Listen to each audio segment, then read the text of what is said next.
You will never heal. There won't be a golden morning when everything broken inside of you is fixed. And while you're desperately searching for that healed version of yourself, there's something better than healing. Something deeper, something most people ignore their entire lives. Something inside you is being ignored, suppressed, and rejected. That something is your inner opposite. Your animus if you're a woman, and your anima if you're a man. And if you're like Elsa, you've locked it away. How can you reconnect with the suppressed part of you? What if your obsession with healing is the very thing blocking your growth?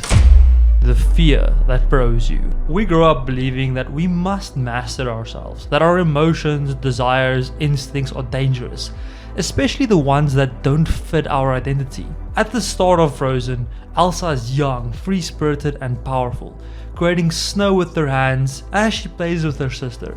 She is fully connected to her unconscious masculine, or animus, as Carl Jung called it. In Jungian psychology, the animus is a woman's inner masculine side. It represents reason, assertiveness, clarity, and independence, and it serves as a bridge to deeper intuitive truths. In a moment of shock, everything changes. Elsa accidentally hurts Anna with her powers.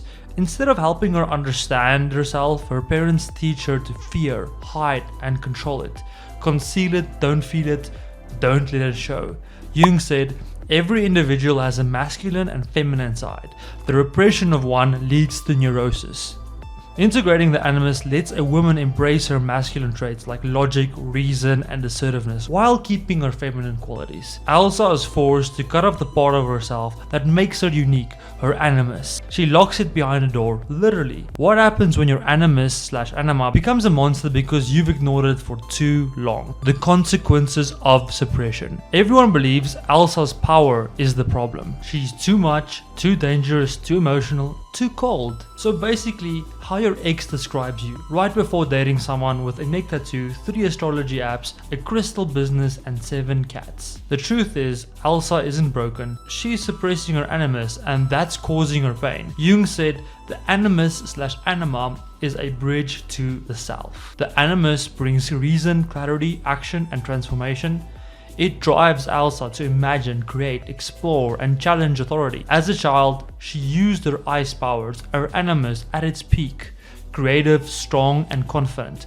But it scares others. When society or family teaches you that your power is dangerous, you learn to fear your inner opposite. Elsa creates a mask, the good girl, the responsible queen. Elsa slams the door shut. She rejects and avoids it, and it turns on her. That's why her powers become more unstable and dangerous. When animus/anima is ignored, it becomes tyrannical, cold, and detached. It shows up as perfectionism, control, overthinking, and isolation. The persona collapses. It's Elsa's 21st birthday, and at this point she has suppressed her powers for years. Anna tells her that she wants to marry a man she just met. It's just too emotionally overwhelming for her, and it becomes overbearing for her to suppress her powers. All the emotional turmoil causes her powers to erupt. The Duke calls her a monster. Now remember this moment, as it will be important for later. Embarrassed by her secret being revealed, she flees the kingdom. Her magic creates an endless winter in the town,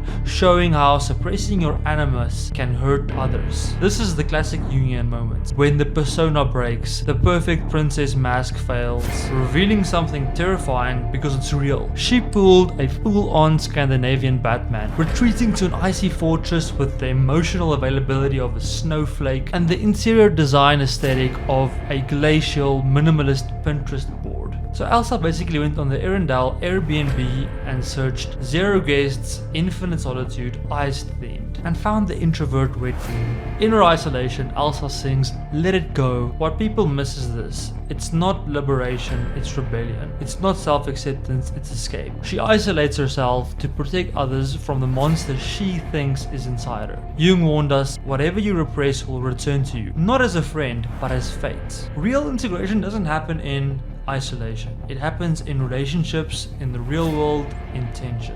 There's a part of you trying to wake you up, and you keep freezing it. the mirror of masculinity. Christoph is the mirror image. While Elsa suppresses her animus, Christoph suppresses his anima, the feminine inner side in men. He's rugged and distant, avoiding intimacy and talking to reindeer instead of people. But when Anna enters his life, she awakens the emotional side he's buried. He learns to care, be soft, and trust. Jung said that anima and animus function as guides to the inner world and as bridges to the self. Integrating the anima, a man's inner feminine side, lets him embrace qualities like sensitivity and empathy. Back to Elsa. Her confrontation is about to explode unexpectedly. When Anna finds Elsa and begs her to return, Elsa panics. Her powers erupt, cursing Anna's heart with ice. Now this moment is key. It shows us that when you refuse to deal with your animus consciously, it shows up unconsciously. It hurts the people you love.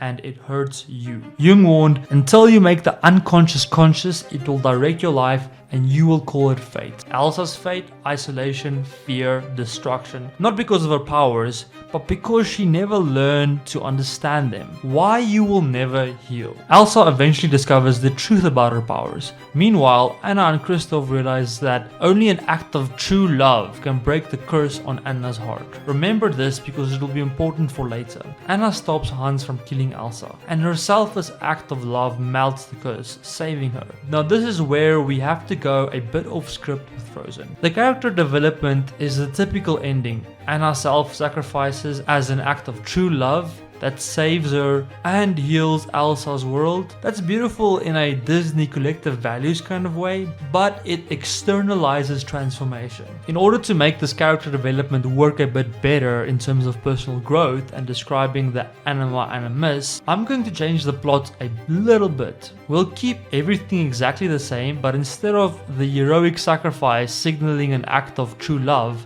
Hans sees that she has frozen her own sister, and instead of the ice melting immediately, we'll let Hans tell Elsa, look what you did, you're a monster.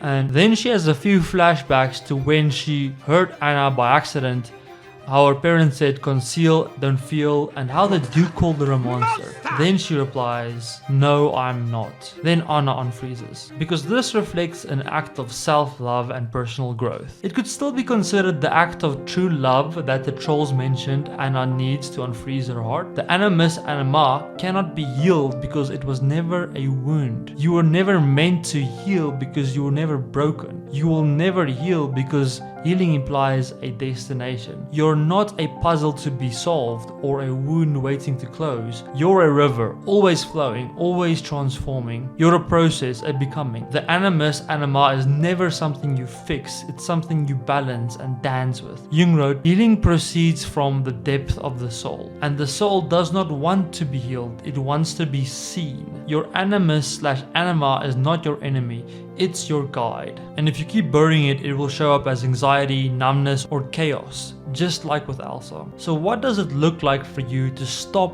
trying to heal and just enjoy the process? What does self-acceptance look like? Once Elsa accepts herself, not as a threat, but as a force of nature, she finally becomes who she was meant to be. She returns to Arendelle not as a queen suppressing powers, but as a woman who has accepted herself. Now that she has the key to controlling her powers, she ends the winter. She controls her powers not through repression, but through play. Snow flurries, ice slides, joy, warmth. Because her animus is no longer buried, it's dancing with her conscious self. Who knew? Elsa didn't need a cheesy Disney plot arc. She just needed to chill, like literally. You're not here to heal the parts of you that scare people. You're here to become the person who can hold all of who you are. Jung said, the privilege of a lifetime is to become who you truly are. Elsa's animus was never a curse, it was misunderstood. When she stops fearing herself, her powers become a gift. This is the path, not healing but becoming. Don't heal,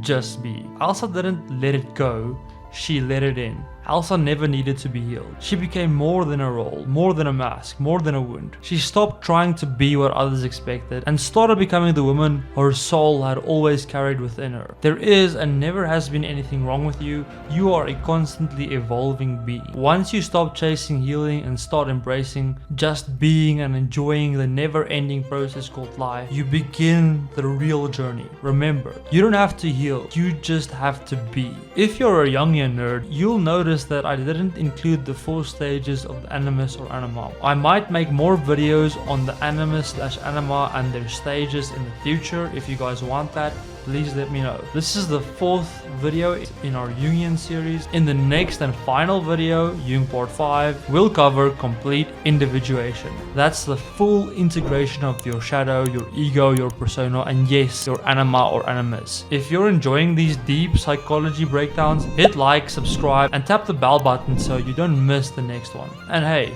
if there's a character, movie, anime, or book you want a Jungian take on, let me know in the comments. If you want to support the channel, check out my $1 guide on finding your purpose and practicing deep meditation. The guide is just $1. If you feel you want to support the channel and pay more, you